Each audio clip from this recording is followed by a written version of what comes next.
Ayong, kamusta po? Mga kababayan, magandang gabi sa inyong lahat. Ako po si June and welcome sa panibagong episode ng ating vlog. Hindi po tayo nakapag-vlog kahapon dahil may pinagawa ako rito yung mga saksakan, mga switch.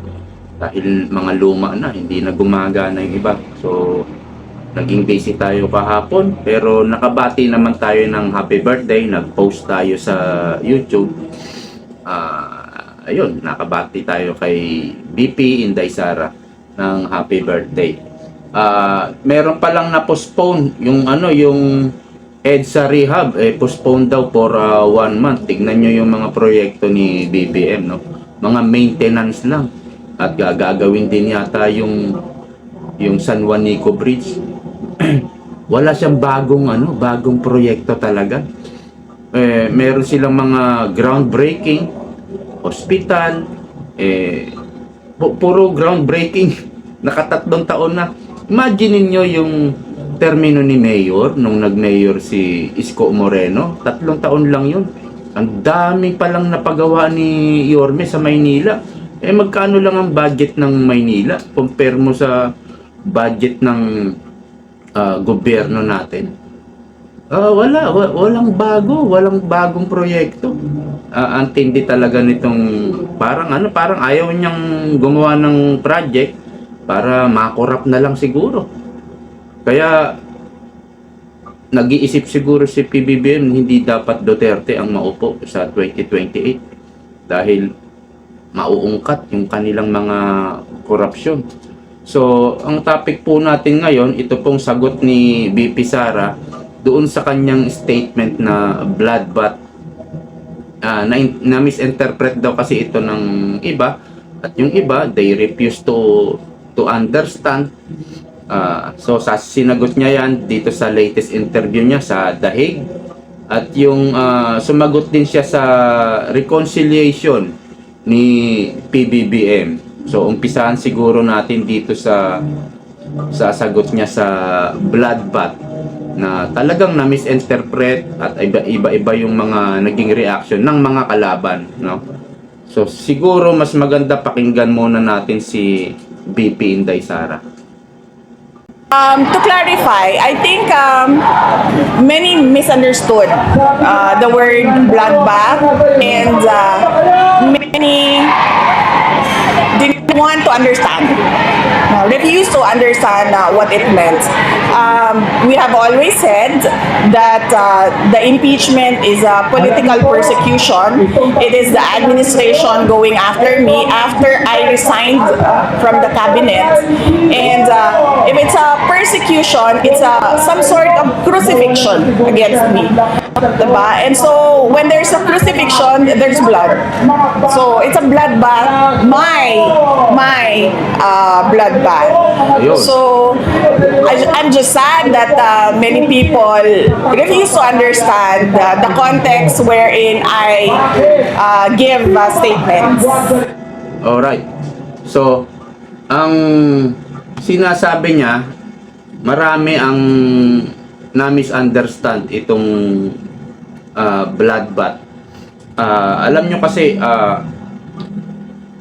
alam naman natin it's a figure of speech. Alam natin yan, pero ano ba yung gusto ni BP sa impeachment na yan? Ang gusto niya, magkaroon talaga ng bloodbath. So, yan ang sinabi niya.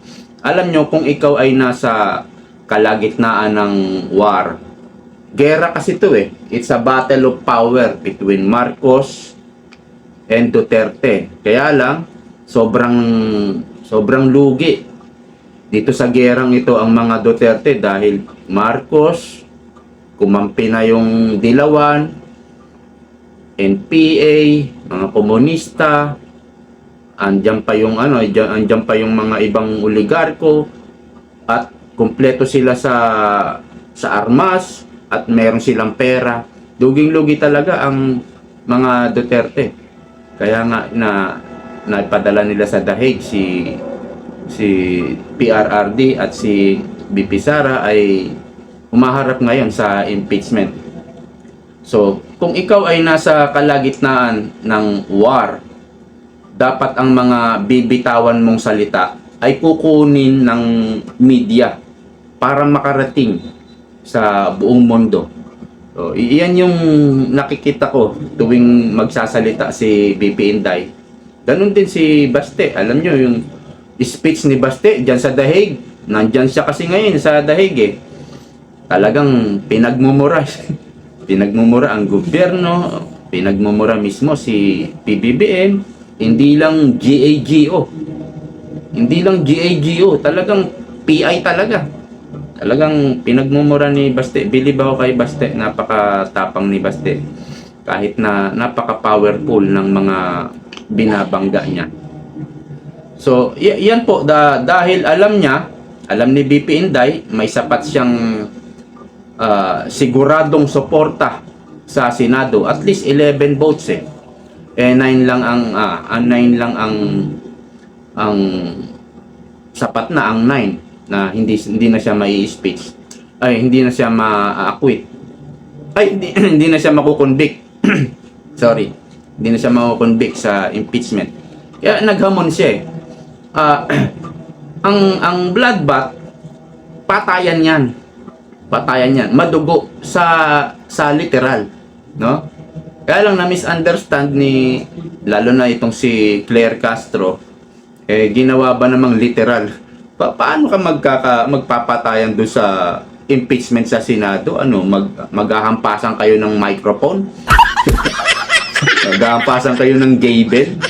Yung parang martilyo ng judge. Gavel po ang tawag doon eh. O magbabatuhan kayo upuan. Ginawang literal eh. Para lang makabanat si Claire Castro kay BP Inday. Ang sagot kasi ni Claire, violente talaga yan si Vice President Sara Duterte. Ginawang literal ni Claire Castro. Para lang makabanat siya, ganyan yung sagot niya, kaya lang nagiging bobo siya. So hindi talaga literal yan. Ang gusto ni BP Sara, yung my bloodbath, sabi niya. Impeachment is a political process, political persecution. So, makita niya na kung paano siya ginugurgur ng gobyernong ito, no? Doon sa mga prosecutor. Kaya gusto niyang matuloy talaga itong impeachment. Gustong makita, mapalabas niya sa buong mundo kung paano siya pinapatay, kung paano siya ginugurgur ng gobyernong ito, ng mga kalaban. So, yun ang gusto niyang makita. Kaya gusto niya talaga na matuloy itong impeachment.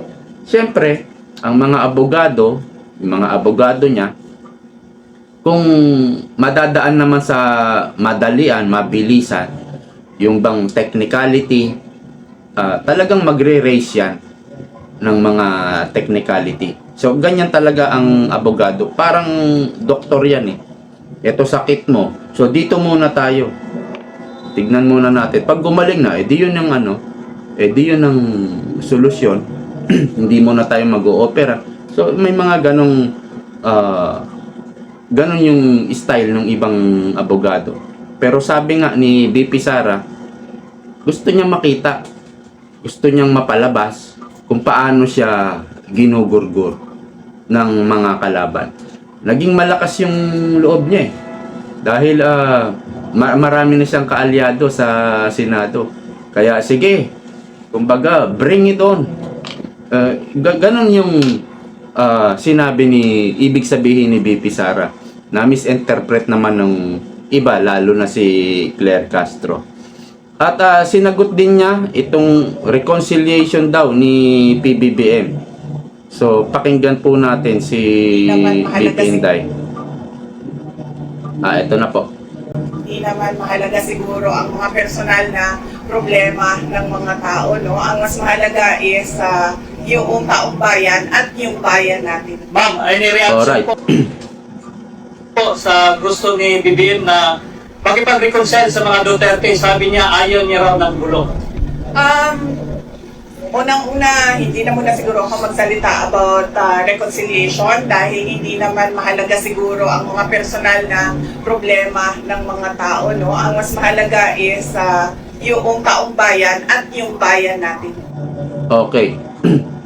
So, kumbaga dinedma itong reconciliation ni PBBM. Pero patay na yan, yung reconciliation yan. Sumagot pa si PBBM dyan eh. Sabi, reconciliation is not a condition, it's not negotiation. Yan yung parang sagot niya eh. Mali po. Kung ikaw ay makikipag-reconciliation, parang ano yan eh, ang pinakamagandang halimbawa dyan, peace talk. Peace talk po ng NPA against AFP sa gobyerno. Kasi ang pinakamagandang halimbawa talaga yung war. Yung war talaga. At and then magre-reconcile itong bawat panig. Na kwento ko nga sa inyo yung Ukraine saka Russia, pinagbabati ni Donald Trump. May mga kondisyon si Putin. So kasama yan sa reconciliation, sa peace. Kasama yan. Ganon din yung NPA saka NAFP, gobyerno, may magre-raise ng condition ng NPA, magre-raise din ng condition yung AFP. So pagdating doon, negotiation naman ang susunod niyan. Kaya nagkakaroon ng peace talk, nagkakaroon ng reconcile. Hindi po pwedeng walang condition. Alright?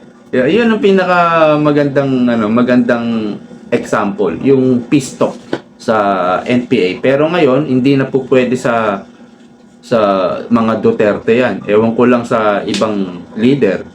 Kasi yung peace talk ginagamit na talaga ng NPA para magpalakas sila at para makalikom sila ng armas, makarecruit sila ng kanilang mga tauhan.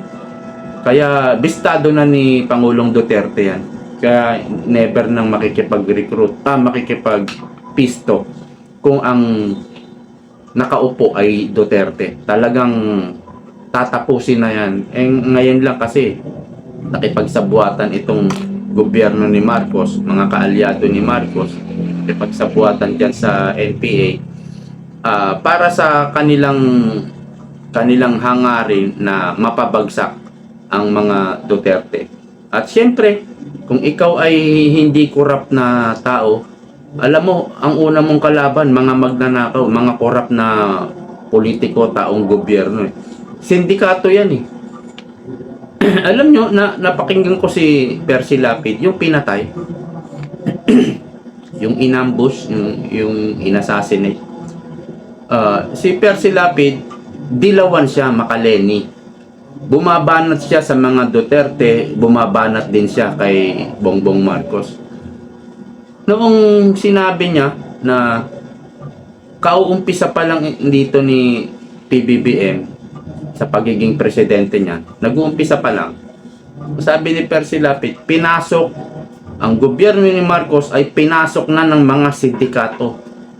Mga sindikato ng smuggling. Kasi yung mga sindikato, hindi naman lahat ng halimbawa, smuggling. Kung smuggling ka, doon ka lang magko-concentrate. May sindikato ng kidnapping, carnapping, and then may sindikato ng droga. Napasok na raw yung gobyerno ni Marcos ng mga sindikato na yan. At yung tungkol sa corruption sa gobyerno, may sindikato rin dyan.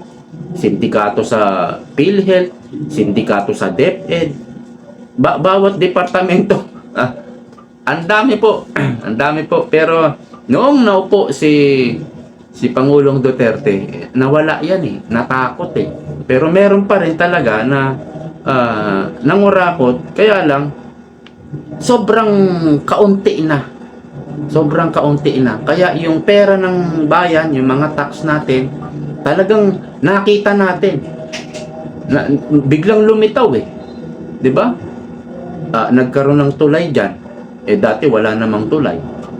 Nakita natin, naglitawan yung mga proyekto. Kaya kung ang Pilipinas walang proyekto itong bagong presidente, bagong gobyerno, ibig sabihin naibulsa. Naibulsa po yung mga tax na ibinayad natin sa gobyerno. Anyway, wala na. So hanggang dito na lang po muna sa ngayon. Maraming salamat sa panonood. See you po next time.